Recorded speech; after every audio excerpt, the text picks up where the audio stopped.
What's the most you've ever paid for a pizza? Maybe 30 bucks? 40 for a really good one with all the toppings?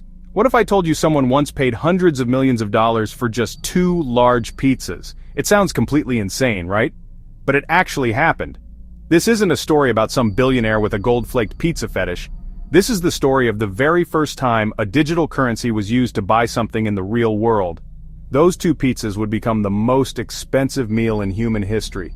It's a transaction that started as a simple experiment and ended up kicking off a revolution. The year was 2010. The internet was a very different place. Smartphones were still relatively new.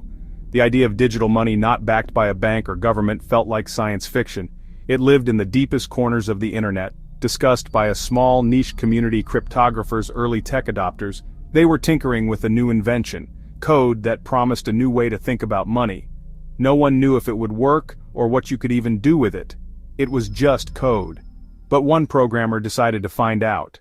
He wanted to see if this digital token could cross from digital to physical. Could you take bits and bytes, ones and zeros on a network and exchange them for something tangible?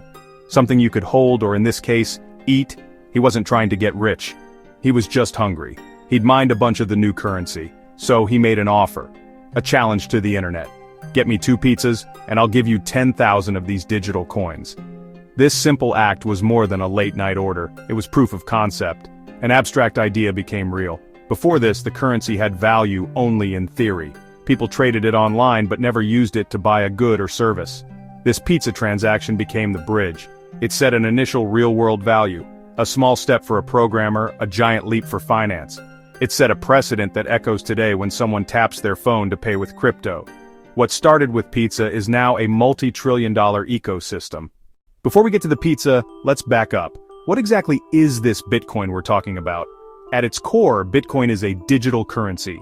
Think of it like a digital version of cash. There's no central bank printing it.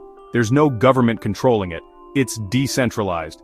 Instead of one single entity being in charge, the network is maintained by thousands of computers around the world.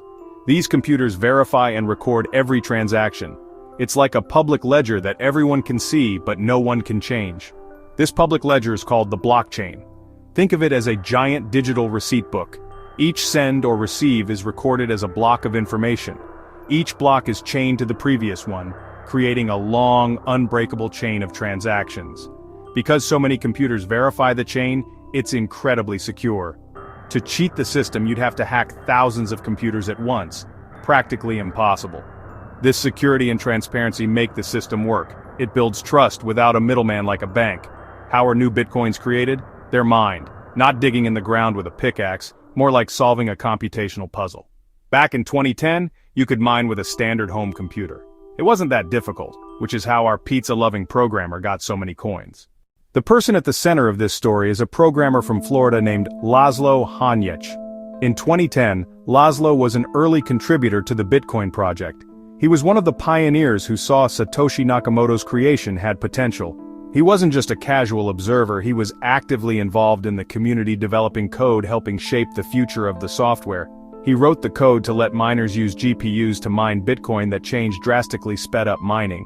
That let him accumulate a lot of coins quickly. He wasn't a banker or trader, he was a developer, a tinkerer. Fascinated by the tech, he pushed its boundaries. Thousands of digital coins sat on his computer. To him, they were part of an experiment. They had no real-world value yet. He wanted to see if he could trade them for something tangible. This wasn't an investment play, it was to prove Bitcoin could act as money. He aimed to pioneer the first-ever commercial Bitcoin transaction. So, on May 18, 2010, he went to bitcointalk.org. The forum was the hub for the tiny Bitcoin community. He posted a simple message. "I'll pay 10,000 Bitcoins for a couple of pizzas. Like maybe 2 large ones, so I have some left over for the next day." He listed his preferences. Onions, peppers, sausage, mushrooms. He offered anyone in the world to get 2 pizzas delivered to his home in Jacksonville, Florida. Essentially, he was trying to use internet points to buy dinner. For days, nobody took him up on it. Some forum users were intrigued, others were skeptical. One pointed out 10,000 BTC was about $41 then, a lot for 2 pizzas. Funny to think about now. Laszlo was patient. He left the offer open, waiting for someone to bridge his digital wallet and the local Papa John's. After 4 days of waiting, Laszlo Hanyecz finally got a response. A fellow Bitcoin enthusiast, a 19-year-old student in California named Jeremy Sturdivant, saw the post and decided to help out. Codenamed Jerkos, Sturdivant agreed to facilitate the transaction. He couldn't deliver the pizzas himself since he was on the other side of the country, but he could do the next best thing. He could take Laszlo's digital coins and use his own traditional money, US dollars, to order the pizzas online and have them sent to Laszlo's address in Florida. This was the missing link. The deal was on. On May 22, 2010, Laszlo sent 10,000 Bitcoin directly from his digital wallet to Jeremy's. Once Jeremy received the coins, he picked up the phone, called a Papa John's pizza place near Laszlo, and placed the order. He paid for the 2 large pizzas with his credit card, which cost him about $25. A short while later, the delivery driver showed up at Laszlo's door with 2 pizzas in hand. Laszlo was thrilled. He took a picture of the pizzas with his young daughter in the background and posted it on the forum to prove that the transaction was a success. The caption read, "I just want to report that I successfully traded 10,000 Bitcoins for pizza." Think about how wild that is for a second. A guy in Florida sent digital internet money to a guy in California who then used a credit card to have a pizza company in Florida deliver a physical product. It was a clunky, roundabout process, but it worked. It was proof that Bitcoin could be used to acquire real-world goods. The value exchange was complete. The 10,000 BTC, which Laszlo had mined on his home computer, were now officially worth 2 large pizzas. That day, May 22nd, is now celebrated every year by crypto enthusiasts around the world as Bitcoin Pizza Day. What's even crazier is that this wasn't a one-time thing for Laszlo. He kept the offer open for a while. He ended up doing this several times over the summer of 2010, spending an estimated 100,000 Bitcoin in total on more pizzas. He later said in interviews that he was just happy to be a part of it, to help the new technology get off the ground. So, why do we still talk about 2 pizzas over a decade later? I mean, it's just pizza, right? But this transaction was so much more than that. It was a monumental moment for Bitcoin and the entire world of cryptocurrency. Before this, Bitcoin was just a concept. It was a brilliant piece of software, but it existed in a vacuum. Its value was purely theoretical, discussed only among developers and hobbyists. People traded it for cents or fractions of a cent, but it had never been used to purchase anything from a legitimate business. It was like having a foreign currency that no shop would accept.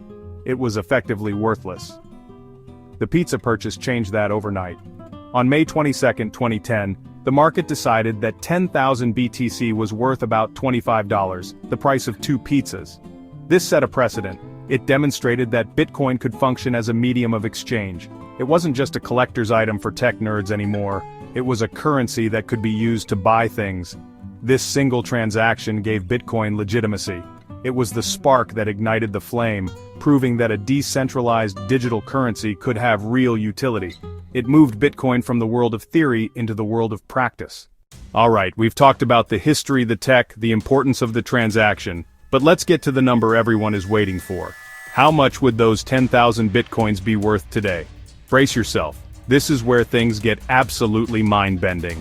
When Laszlo Hanyecz bought those 2 pizzas in 2010, the 10,000 BTC were valued at about $41. That's it. Today, the price of a single Bitcoin fluctuates wildly. It has reached highs of over $60,000, and even on an average day, it's worth tens of thousands of dollars. Let's do some quick math. If we take a conservative valuation of, say, $30,000 per Bitcoin, those 10,000 coins would be worth $300 million. Let me say that again, $300 million for 2 pizzas.